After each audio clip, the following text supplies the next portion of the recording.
enfrentamientos en una manifestación pro-Palestina en la Universidad de Nueva York termina con más de 100 arrestados. Una preocupante ola de protestas y acampadas se expande por los campus universitarios del país.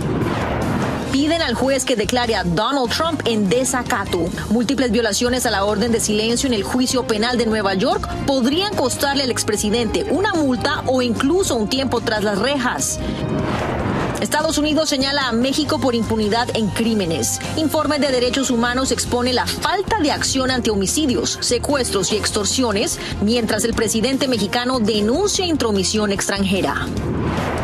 Cupido pierde terreno ante la llamada infidelidad financiera en Colombia. Aumentan los divorcios por problemas de dinero y cuentas bancarias secretas. Así comienza su noticiero Estrella TV.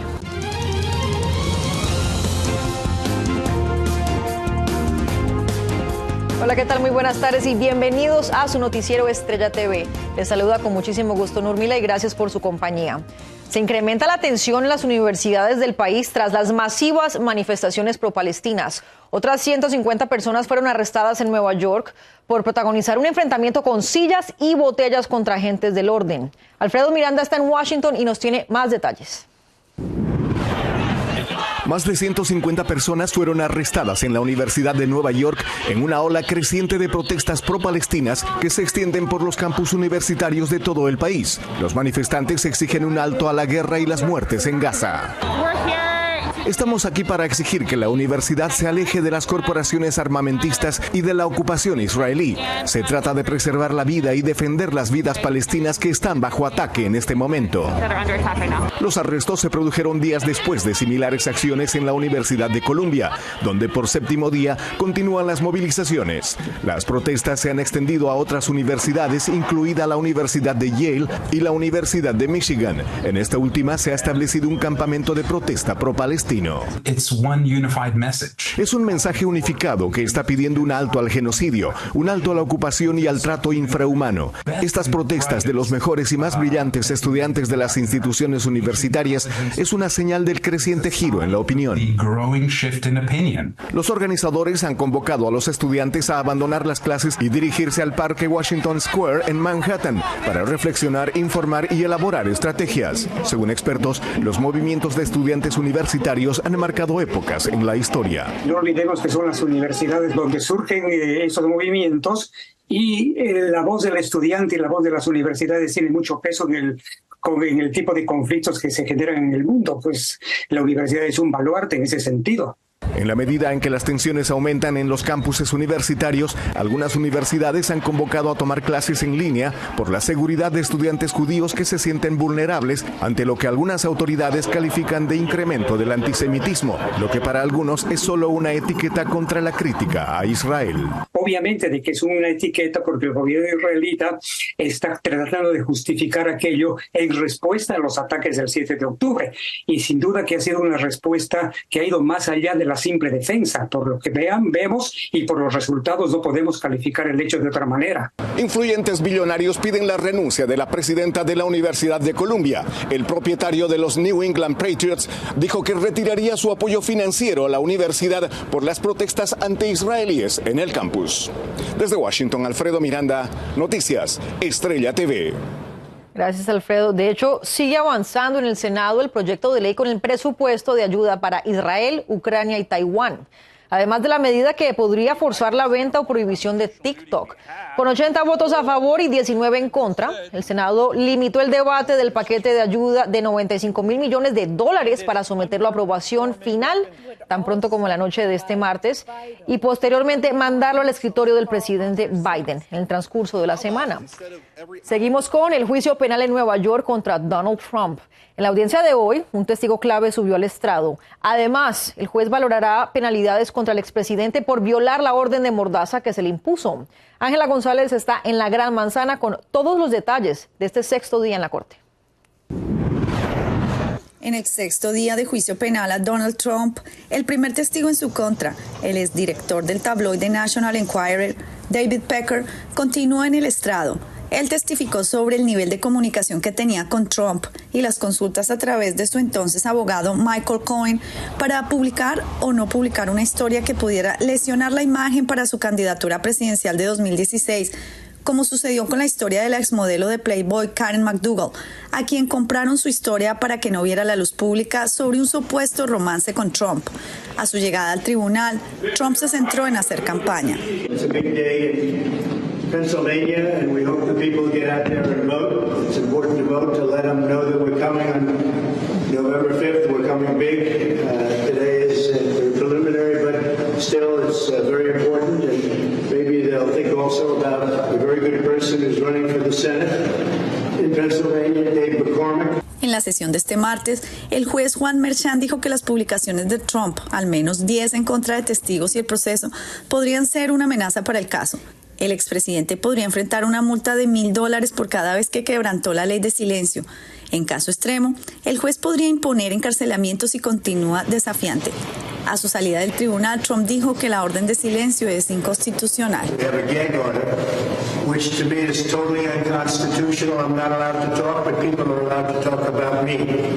So they can talk about me, they can say whatever they want, they can lie, but I'm not allowed to say anything. Pese a tenerlo prohibido, Donald Trump había criticado a su exabogado Michael Cohen, de quien dijo no era bueno de muchas maneras. El exabogado de Donald Trump, Michael Cohen, es uno de los testigos claves en este juicio que se lleva en su contra. Desde Nueva York, Ángela González, Noticias Estrella TV. Muy bien, Ángela, gracias.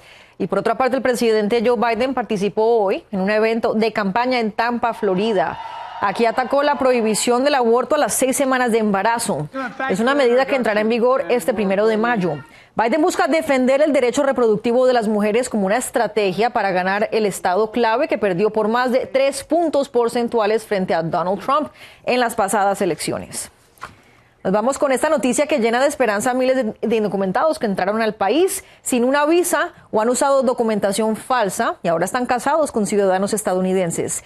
La Casa Blanca estaría evaluando otorgar una estadía legal y también permisos de trabajo. Wendy Castillo nos amplía. En plena campaña electoral, la Casa Blanca estudia formas de otorgar estatus legal temporal y permisos de trabajo a inmigrantes sin documentos en el país casados con ciudadanos de Estados Unidos. De acuerdo con el reporte de Wall Street Journal, el gobierno se está centrando en las familias de estatus mixto, en las que por lo general uno de los padres es indocumentado, mientras que el otro es ciudadano estadounidense, al igual que él o los hijos de la pareja. Crearía una oportunidad para muchos de ellos que el día de hoy no pueden obtener un estatus legal así estén casados con un ciudadano americano. Es importante mencionar que un inmigrante que entró con visa al país puede calificar rápidamente para obtener la residencia al casarse con un ciudadano estadounidense, pero la situación es casi imposible cuando entran por tierra sin papeles. Porque aplicaría cualquier tipo de castigo o haber utilizado documentación falsa, haberse pasado por ciudadano o tener cierto récord criminal que le imposibilita aplicar a la residencia. Pero también vemos mucha inquietud, porque si ciertos programas son implementados como el Parole in Place para poder otorgar un permiso de trabajo, dejaría por fuera personas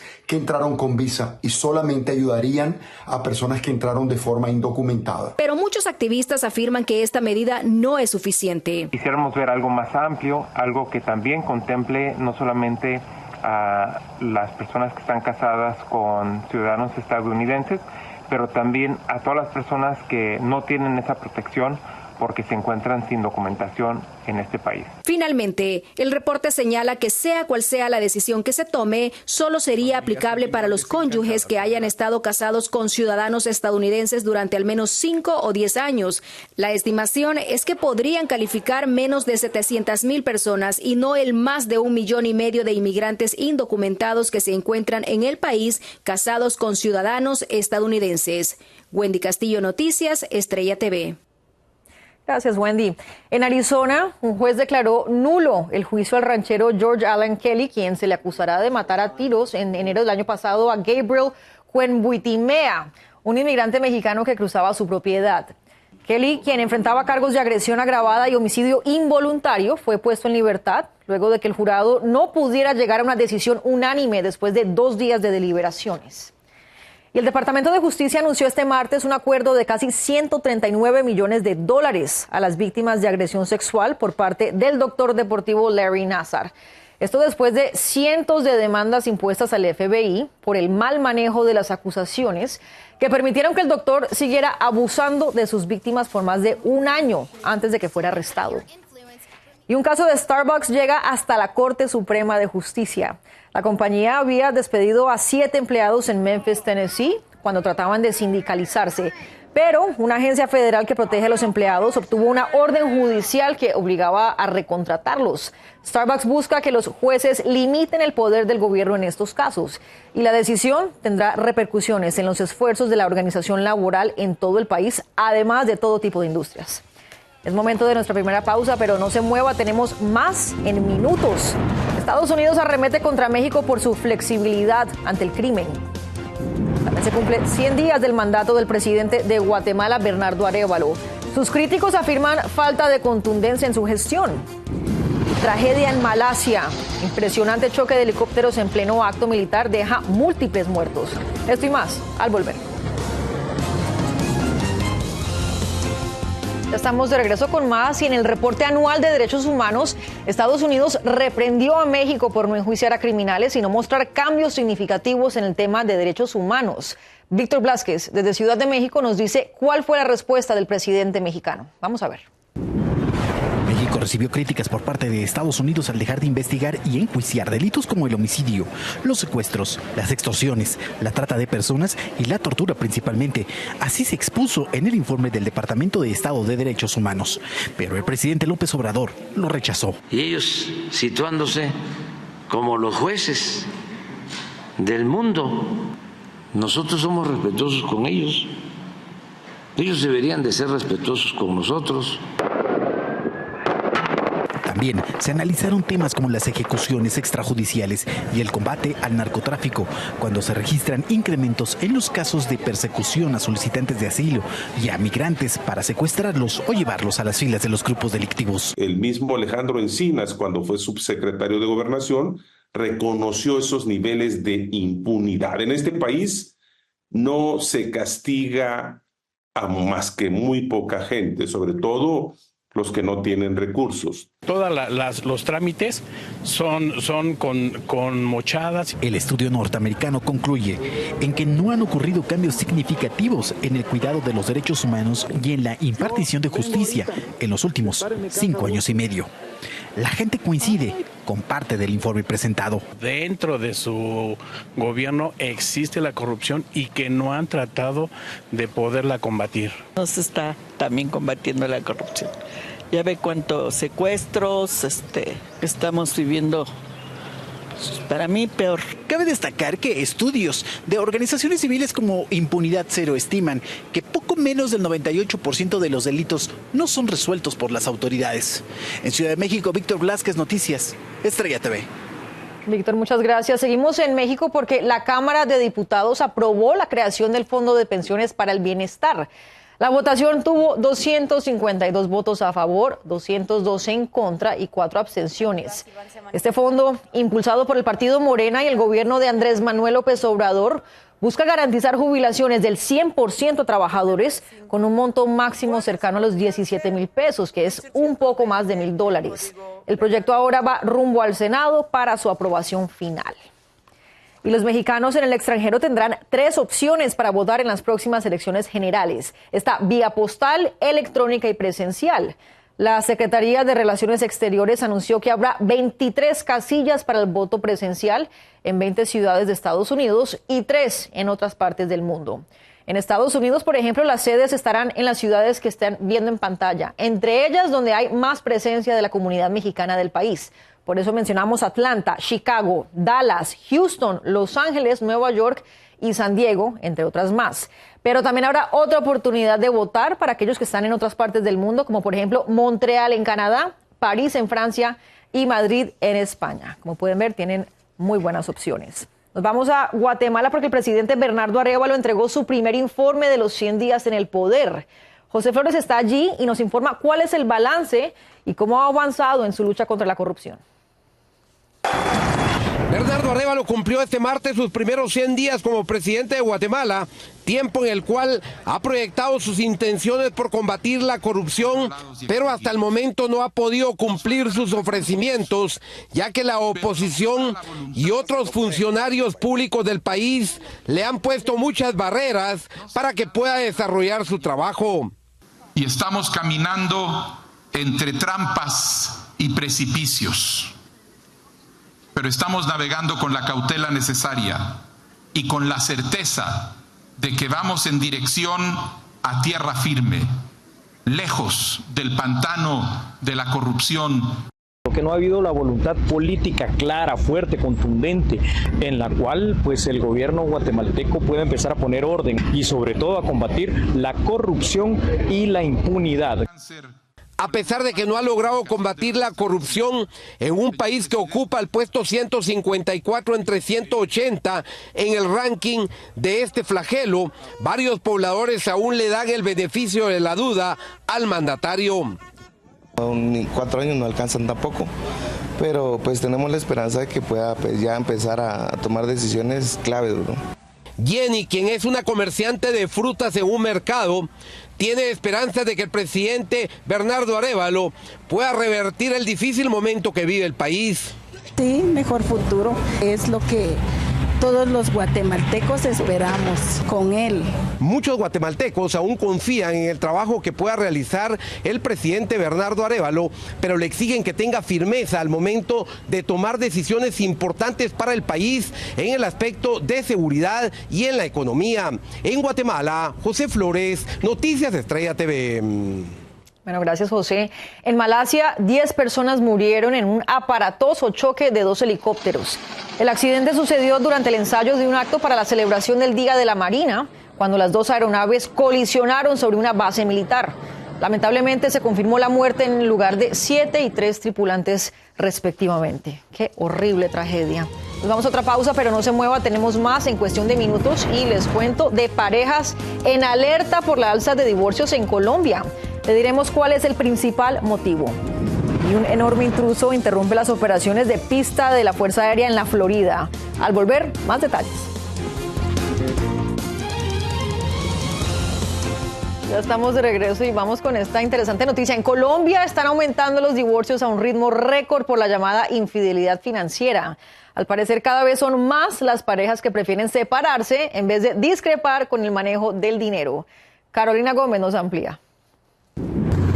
El dinero le está ganando a Cupido en Colombia, reafirmando el dicho que cuando la pobreza entra por la puerta, el amor sale por la ventana. Y es que según un informe de Fidecomercio que afirma que en el último año cada día se divorcian 99 parejas en el país, poniendo dentro de las 3 primeras causas la economía y su manejo. Deja al descubierto que los hombres y las mujeres priorizan sus gastos de manera muy diferente, ya que 76% de ellas consideran primordiales los temas relacionados con la alimentación de la familia. Por el contrario, 46% de ellos priorizan sus intereses personales como adquirir nuevos bienes y practicar hobbies o deportes. La llamada infidelidad financiera, que consiste en ocultar datos a la pareja sobre el manejo del dinero, está también entre el top 10 de lo que arrojó este estudio, que dejó al descubierto, entre otras cosas, que en el 2023 se registraron más de 17,000 divorcios, sobre todo en el periodo de julio a septiembre, en donde aumentaron de 2 a 4 por hora en las notarías del país. En el listado se destacan sentir que la pareja no confía en su criterio financiero, falta de compromiso con las metas conjuntas, ausencia de comunicación abierta, gastos que uno de los dos califica como excesivos e impulsivos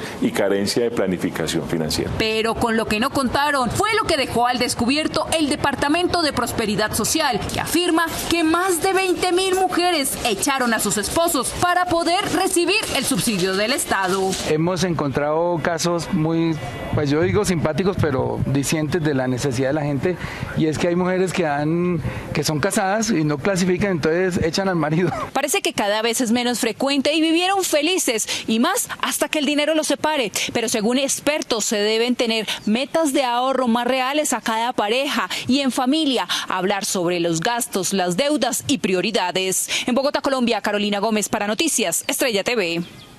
El aspecto económico es supremamente importante con una pareja para llegar a un consenso. Carolina, muchas gracias. Nos vamos a Tampa, Florida, porque un enorme caimán sorprendió la base de Fuerza Aérea en MacDill. Funcionarios mostraron en este video al reptil de casi 10 pies de largo que se encontraba descansando plenamente en la pista cerca de las ruedas de un avión. La Comisión de Conservación de Pesca y Vida Silvestre de Florida procedió a su captura y posteriormente fue liberado. Bueno, y después del eclipse total espectacular de sol, continúan los maravillosos eventos astronómicos en el mundo. Prepárese para disfrutar este martes en la noche de la llamada luna rosa, que estará iluminando el cielo de un color distinto hasta el próximo jueves. Y según la NASA, su máximo esplendor ocurrirá hoy a eso de las 7:49 hora este. Su nombre es luna rosa porque se origina por las tribus nativas americanas para enmarcar el inicio de la primavera. Y es una luna llena también supremamente emocional, así que mucha paciencia el día de hoy y que disfruten de este hermoso avistamiento. Yo soy Nurmila, los espero mañana para más noticias. Chao, chao.